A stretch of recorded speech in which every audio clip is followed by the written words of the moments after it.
परम आदरणीय, परम वंदनीय, परम पूजनीय श्रोता भाई बहन एवं मेरे माई बाप, गणेश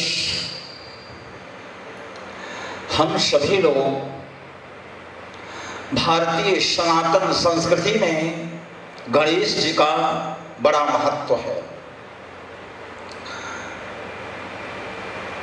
किसी भी कार्य का प्रारंभ, किसी भी कार्य का संचालन, किसी भी पूजा का, किसी भी पाठ का, किसी भी यज्ञ का प्रारंभ, हमारी दैनिक क्रियाओं का भी प्रारंभ,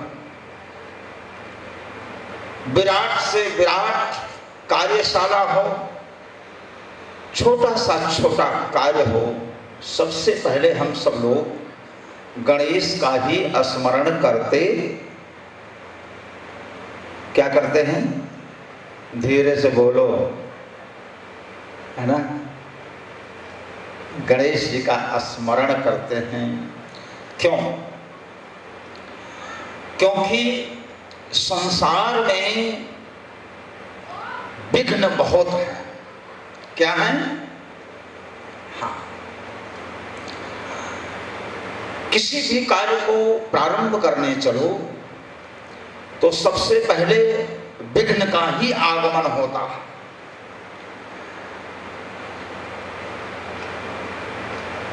सगुन तो बाद में आते हैं, शुभ तो बाद में आता है, पहले विघ्न ही आता है।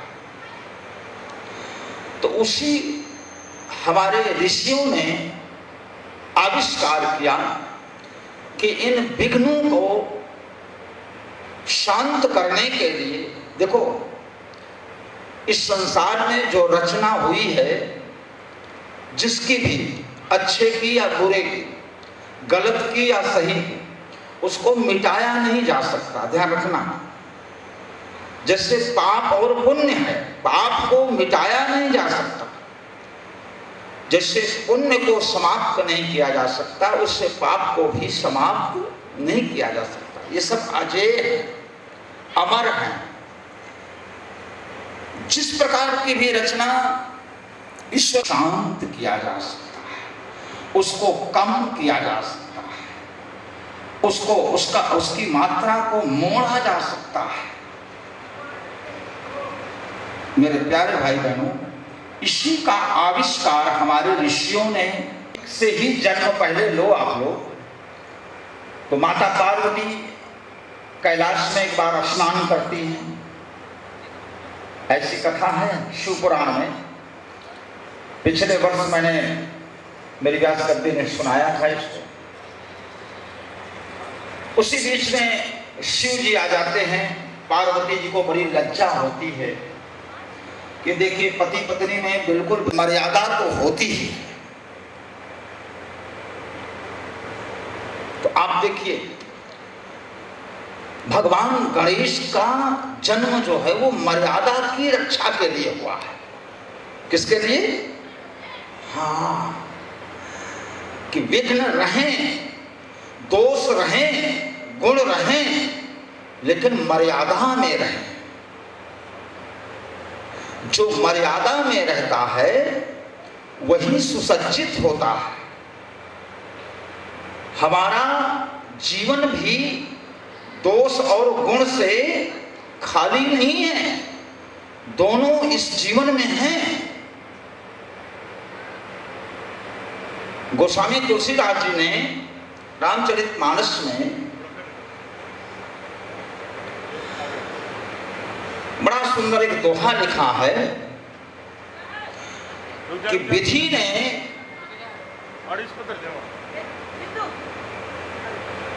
विश्व को गुण दोष में रचा ही है।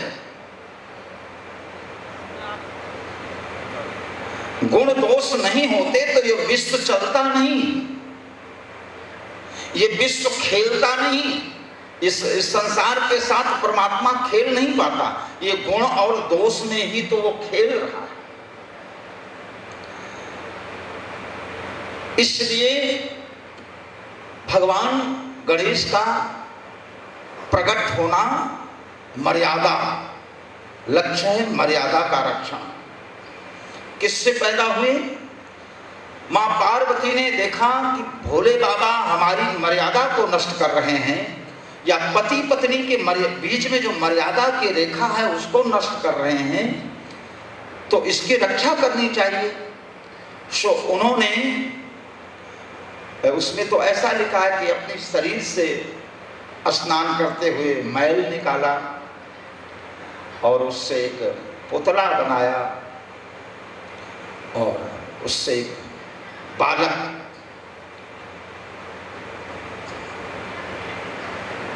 का पुतला बनाया और उसमें उन्होंने अपनी शक्ति के द्वारा प्राण की प्रतिष्ठा किया।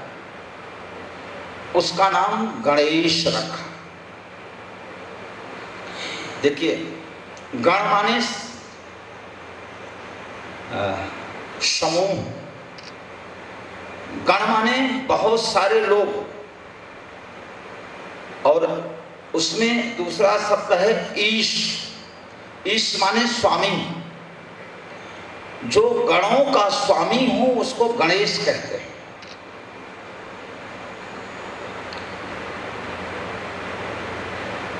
तो माता पार्वती ने मर्यादा के रक्षण के लिए गणेश के, गणों के स्वामी की रक्षा किया। अब आप लोग देखिए, मैं बहुत सूक्ष्मता में ले जाना चाह रहा हूं मेरी व्यासगति, सुनिए आप लोग। गुण और दोष ज्यादातर मनुष्य में दिखाई पड़ते हैं। किसमें? हाँ, जैसे और जो योनियां हैं, जैसे पशु योनि है, उसमें कोई दोष होता है तो हम लोग उसको निगलेक्ट करते, भाई पशु है, इसमें तो है ही है, इसका तो स्वभाव है, उसकी किसी क्रिया से हम लोग प्रभावित नहीं होते, चाहे जितना बड़ा दोष करे। लेकिन वही दोष अगर मनुष्य में आता है तब सभी लोग प्रभावित होते हैं। अब आप लोग देखिए कि दोष प्रकट कहां से होता है। दोष के प्रकट होने का स्थान है इंद्रियां।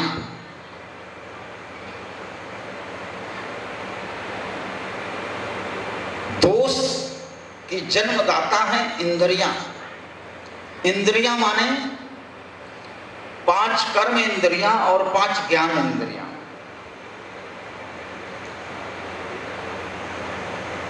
आंख, नाक, कान, जिह्वा, स्पर्श, ये सब ज्ञान इंद्रियां कहलाती हैं। जैसे हम लोगों ने किसी को देखा,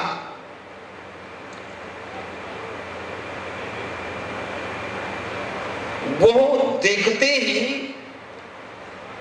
हमारे अंदर अगर हमारा भाव विज्ञान में रहा, ज्ञान में रहा, तब तो उसमें गुण पैदा होगा। और अगर अज्ञानता रही हमारे अंदर तो उस देखने में दोष पैदा होगा। होता है कि नहीं ऐसा? जैसे किसी बेटी का दर्शन किया, लेकिन अगर हमारे मन में काम भावना है या अज्ञानता है, अगर हमारे मन में काम भाव उपजा तो उसमें हमें हड्डी दिखाई पड़ेगी, मांस दिखाई पड़ेगी, चमड़ा दिखाई पड़ेगा, उसका रंग दिखाई पड़ेगा, गोरा काला, ये सब उसमें दर्शन होगा।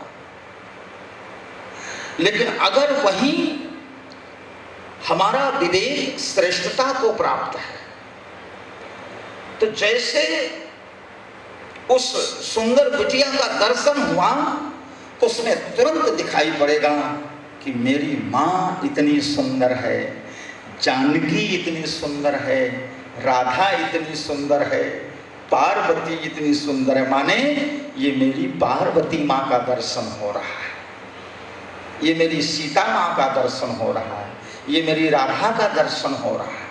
यहां काम भाव बिल्कुल नहीं। यही देखना हमारी भक्ति बन गई और इस देखने का फल पुण्य हुआ। क्या हुआ? पुण्य हुआ। लेकिन इसी में अगर हमने काम भाव देखा, स्त्री या पुरुष दोनों में ये सारे दोष होते हैं, ऐसा मत सोचना। अगर हमने इसमें काम भाव देखा तो यही क्रिया हमारी पाप बन गई। इसी मनोभाव के दोष और गुण को मर्यादा में रखने के लिए भगवान गणेश की उत्पत्ति माता पार्वती ने किया।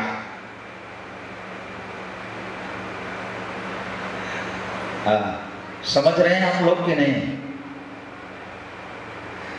दोष गुण कहीं नहीं है, सारे दोष और गुण हमारे अंदर समाये हुए। कबीर दास जी का एक दोहा है, आप लोग गाते हैं, उसको सुनिए। बुरा को खोजन मैं चला, बुरा को खोजन, दरोगा जी, आहा, बुरा को खोजन मैं चला, बुरा न मिलिया को, जब दिल खोजूं आपनो, मोसो बुरा ना कोई कबीरा, हमसे बुरा ना को। देखिए, तो गणेश की उत्पत्ति जो है वो हमारी बुराइयों को नष्ट करने के लिए हुई है और हमें मर्यादित करने के लिए हुई है। इसी मर्यादा का रक्षण शिव और पार्वती के बीच में होता है। देखिए, एक सूत्र बड़ा सुंदर, आप लोग देखें कि मर्यादा रहित भगवान शिव भी हो सकते हैं। तो हम लोगों की क्या औकात है?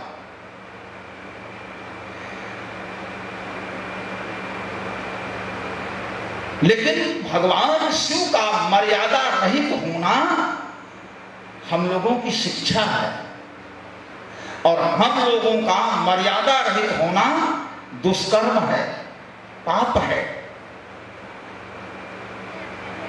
इसलिए भी हमें इस बात को समझना, भगवान शिव मर्यादा रहित अगर नहीं होते तो माता पार्वती गणेश को प्रकट नहीं करती। ये गणेश की उत्पत्ति के लिए भगवान शिव की लीला है। ये जो भगवान लोग होते हैं ना, ये सब लीला करते हैं। क्या करते हैं? लीला करते हैं। और हम लोग कर्म करते हैं। लीला में व्यक्ति फंसता नहीं है और कर्म में फंसता है, क्योंकि कर्म में बंधन है। जैसे हम मर्यादा रहित हुए और किसी ने मुझे टोका नहीं, तो दो बातें होंगी।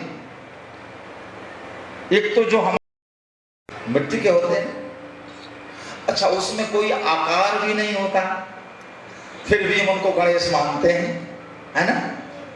उसमें कलावा लपेट देते हैं। अच्छा, शहरों में मिट्टी नहीं मिलती, सुपारी का बनाने लगे, बोलो वृंदावन बिहारी लाल की।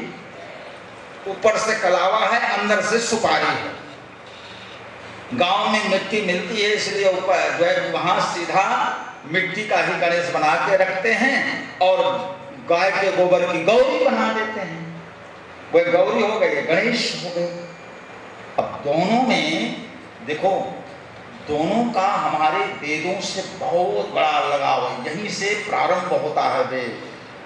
ध्यान रखना, ये साधारण क्रिया नहीं है जो हम लोग कर रहे हैं, ये सनातन का आविष्कार है। मिट्टी से ही हमारा भी निर्माण हुआ है और मिट्टी से ही भगवान का भी निर्माण हुआ। इस मिट्टी से ही सारी सृष्टि बनती है। हमारे वेदों से बहुत बड़ा